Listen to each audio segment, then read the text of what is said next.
Tropical Storm Isaac has rained on the start of the GOP's parade. The Republican National Convention, which was supposed to kick off today in Tampa, Florida, has been delayed until tomorrow. The bad weather forced the GOP to reshuffle some of their headlining speakers and leave open the possibility of extending the convention an extra day. Joining us from Tampa is Caroline Horn, CBS News Senior Producer for Politics. Caroline, good morning to you. Good morning. Other than having to rearrange a few events and even shorten the convention altogether, how big of an impact is Isaac having on this convention? Well, it's yet to be seen just how big overall the impact has been. Obviously, they've already had to scale back the convention from 4 nights to 3. One thing that we're waiting to see is it's not just how much the storm is going to impact us here in Tampa, but what is it going to do when it heads towards the Gulf Coast. In 2008, the Republicans actually also canceled the first night of their convention when they were in Minneapolis, nowhere near a hurricane, but Hurricane Gustav was bearing down on New Orleans, and they thought that it would look inappropriate to have a party celebration while a hurricane was hitting another part of the country. As this storm heads into the Gulf and heads towards the Gulf Coast, the question will be again, is it serious enough that Republicans have to think about scaling back even further so as not to look insensitive? Well, these things, you know, when you talk about a convention, it's a very celebratory event. It's really one big party that the Republicans are going to be throwing here. Do you think that we'll see a change of tone? We very well might. What the Republican officials are saying right now is that the reason for scaling back the events and canceling almost all of the events today was that they really wanted to put safety first for all of the people who are down here in Tampa. And it was unclear just how serious a weather event it's going to be down here on this coast of Florida. But we all remember Hurricane Katrina, and the Hurricane Katrina actually hit about 7 years ago, right at this time. And it's something that the Republican officials have to be extraordinarily sensitive to. In a preview of the week ahead, there are going to be some headlining speakers. Who are we going to look forward to seeing here?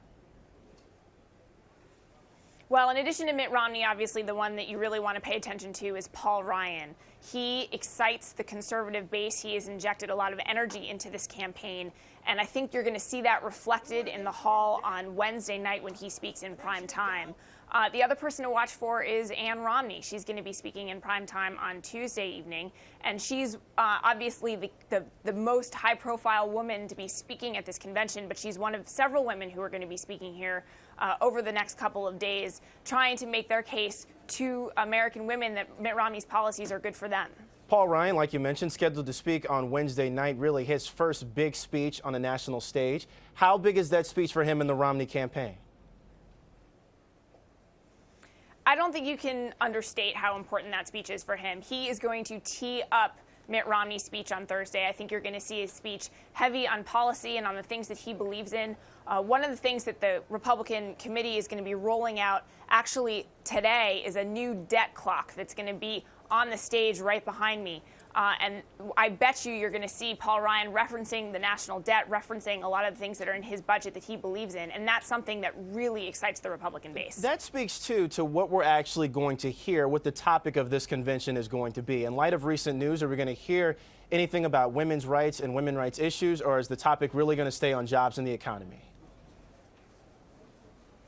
I think you're going to see a focus mostly on jobs and the economy and on why Mitt Romney's solutions are the best ones for the economy. And I think as far as women voters are concerned, what you're going to hear is those are the issues that matter to women. Jobs, the economy, health care, those are all the same issues that matter to women. And the Romney campaign is going to be trying to make the case that they're right on those issues and that therefore women should be looking to them. Mitt Romney hasn't really addressed his Mormon faith since the beginning of this campaign. Is this going to be the moment where he begins to talk about this topic just a bit, or is he going to hold off even longer, you think?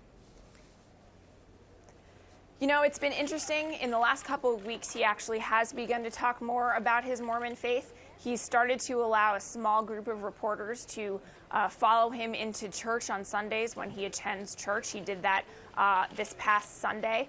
And we do know that there are going to be some touches to this convention that touch on his faith. On Thursday, the same night that he speaks, a man who was a pastor or was a bishop at a Mormon church in Boston who held the same position that Mitt Romney once held in Boston, is going to speak here and talk about the example that Mitt Romney set when he served in that bishop position when he was in Boston. We'll certainly be watching. Caroline Horn, CBS News Senior Producer for Politics, joining us this morning. Caroline, thank you so much. Thank you.